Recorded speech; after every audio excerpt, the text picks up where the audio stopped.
Makers, I'd like to say that I'm so happy Bill is here, but specifically because this story is a gift. Mr. Cohan and I, we like to cover Wall Street. We do it for a living.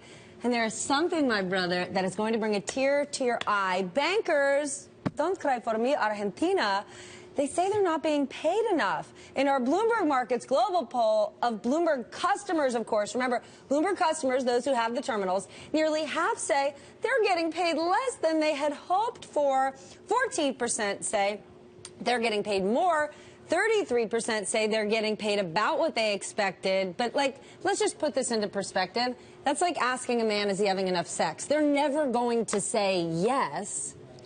But yeah, this falls into the category of manish tana, if you know what I mean. In other words, okay, well, not my core what language. else is new? I mean, this has been going on since time immemorial.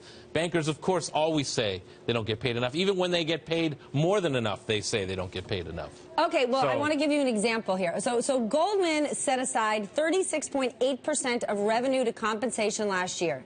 That is the second lowest since they went public, and it averages out to be about $375,000 per employee. Which is completely misleading, by the way, but keep going. And that's down more than $500,000, which was pre-crisis. But why do you say that's misleading? Well, because what they're doing is they're taking, their big pool of bonus payments, and they're dividing it by all of their employees. Well, we know that, clerks and runners and assistants and things like that do not get paid nearly as much as the big bankers and the big traders. And it's getting you to a mean when you really want something different, like a mode. And, well, I like to argue with you, but you have said this is the golden age of banking. If you speak to your average banker or trader, they're going to cry and say they don't get paid enough. But if you sit down with the likes of Jamie Dimon, they will say, people are being paid fairly right now. They are being paid correctly because before the crisis, just because you were the sales coverage or the trading counterpart of hedge fund founders doesn't mean you should get paid the same amount of money they do. Look, there's no question that this time around, the only place that can be cut